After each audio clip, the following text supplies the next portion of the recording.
Vamos nós. Hoje o tema da vez é qualidade, gestão da qualidade.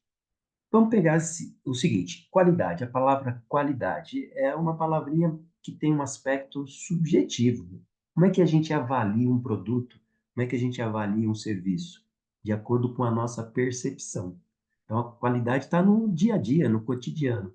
Mas para a empresa, será que uma empresa, ela tem apenas ver esse aspecto subjetivo para avaliar qualidade? Será que qualidade tem uma importância para a empresa?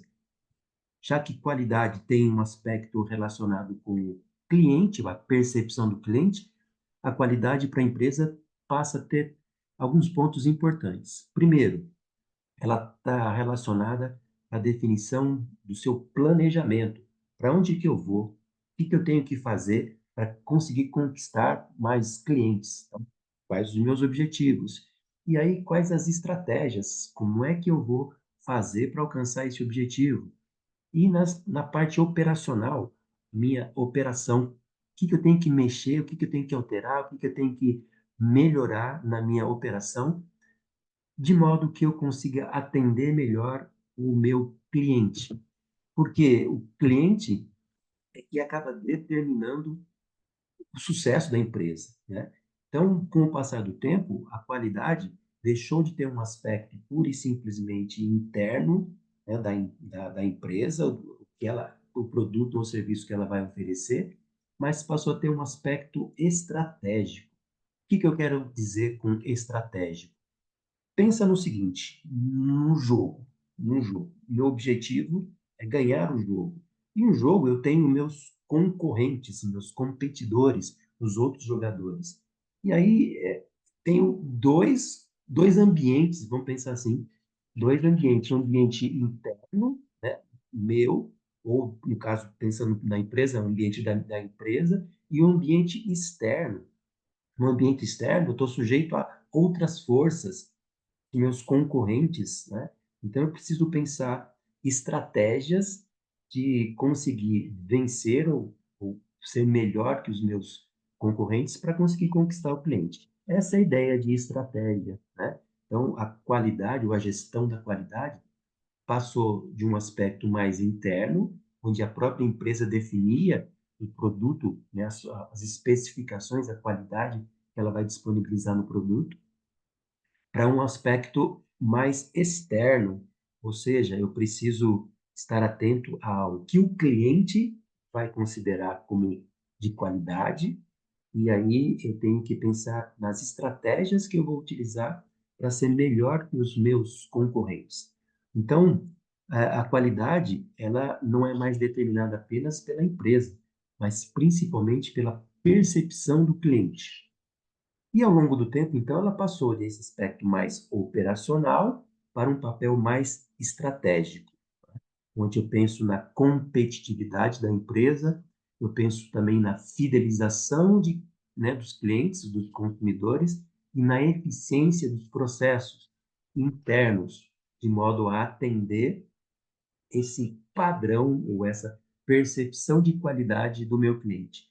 Então, ela deixou de ser uma coisa um pouco mais simples, deixou de ser um diferencial. Ah, tem uma qualidade melhor, então sou um pouco diferente dos meus concorrentes, mas passou a ter algo básico, pensar em qualidade, pensar em produtos melhores, em serviços melhores, deixou de ser algo quando eu tenho uma qualidade um pouquinho melhor, eu já crio um diferencial. Não, eu tenho que pensar nesse mercado competitivo como manter um padrão de qualidade que atenda às necessidades do meu cliente e, além disso, que surpreenda os meus clientes, né? Então, a gente vai ver agora as raízes históricas da qualidade. Como é que o conceito de qualidade foi evoluindo ao longo do tempo.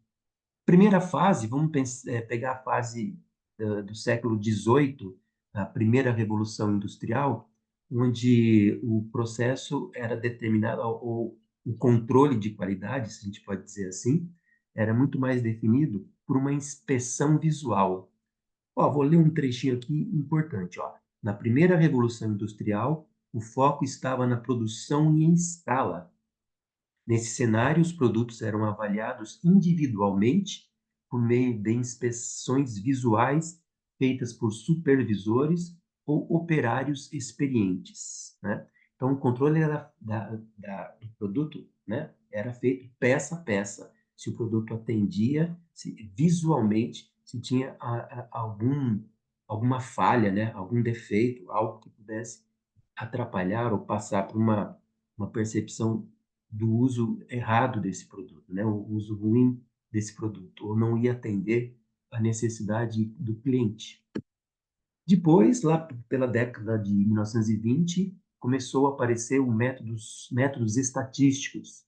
Foi o Walter Shaw Hart que introduziu as cartas de controle. Essas cartas de controles eram gráficos que acompanhavam, identificavam os desvios e os padrões de comportamento, né, desses produtos, e aí conseguia ter uma ação corretiva antes que os problemas se tornassem evidentes no produto final. Antes que chegasse até o produto final, eu conseguiria identificar etapas do processo que saía do padrão ou desviava desse padrão, e aí eu fazia então uma correção nessas etapas, evitando que o produto fosse percebido um defeito só na fase final. Como a gente disse na etapa anterior, é uma avaliação visual, né? Agora não. Eu conseguiria fazer um acompanhamento do processo através de, estatisticamente, né, de etapas do processo, chamado essas cartas de controle, né? E a partir daí eu consigo definir se etapas saíram do padrão e eu conseguiria corrigir. Então foi o nascimento do controle estatístico da qualidade, né? Isso foi um divisor de águas, né, na história da gestão da qualidade. Vamos em frente. A partir, então, chegamos na Segunda Guerra Mundial. Segunda Guerra Mundial foi onde o papel principal, né, da qualidade era você conseguir ter produtos, né, de grande quantidade de armamentos e suprimentos com uma qualidade, né, um padrão de qualidade confiável. Ou seja, tinha que ter armas que fossem eficientes, que eu podia confiar que ia sempre funcionar. E aí esses métodos estatísticos passaram então a ter um papel super importante. Então, o controle da qualidade passou a ser tratada como uma questão de segurança nacional. Essas cartas de controle estatístico, teve uma ênfase muito maior nesse período. Passamos então para o pós-guerra. O que tem de importante nesse período pós-guerra?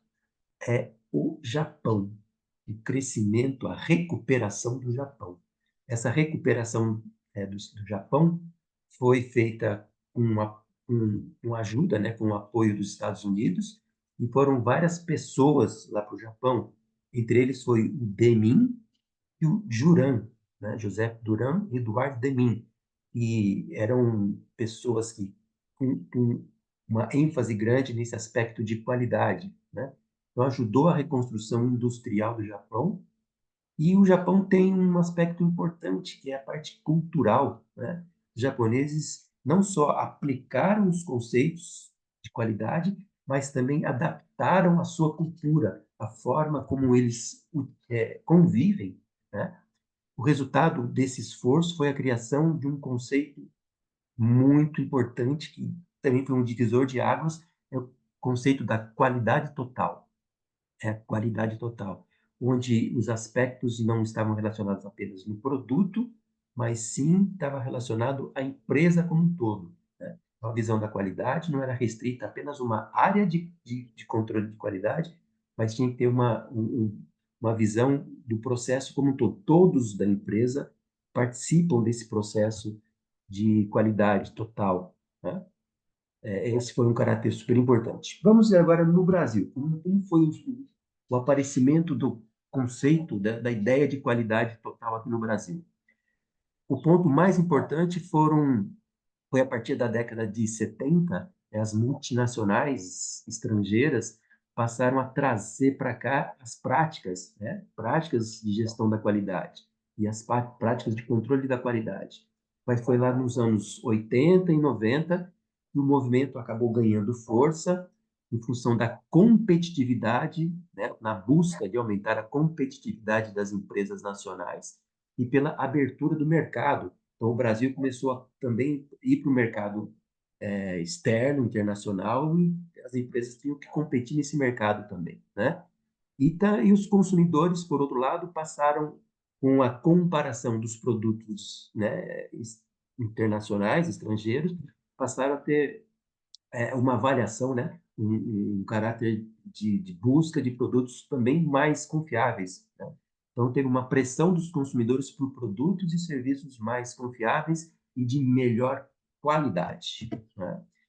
E aí, nesse trâmite todo, Miranda, que é uma das pessoas também que trabalha dos gurus, né, da qualidade, ele coloca no Brasil três aspectos fundamentais para essa expansão da qualidade. Primeiro, a necessidade de aumentar a competitividade da indústria nacional. Segundo, a crescente exigência dos mercados internacionais. E terceiro, a demanda interna por confiabilidade e profissionalismo, como eu estava falando. Então, a necessidade de aumentar a competitividade das empresas nacionais, porque empresas estrangeiras estavam entrando no Brasil, crescente exigência dos mercados internacionais, então as empresas brasileiras passaram também a exportar mais, colocar o seu produto no mercado internacional, e o mercado interno, né, os nossos clientes aqui, a demanda interna, passou a exigir também um pouco mais de confiabilidade e profissionalismo no seu, né, para compra.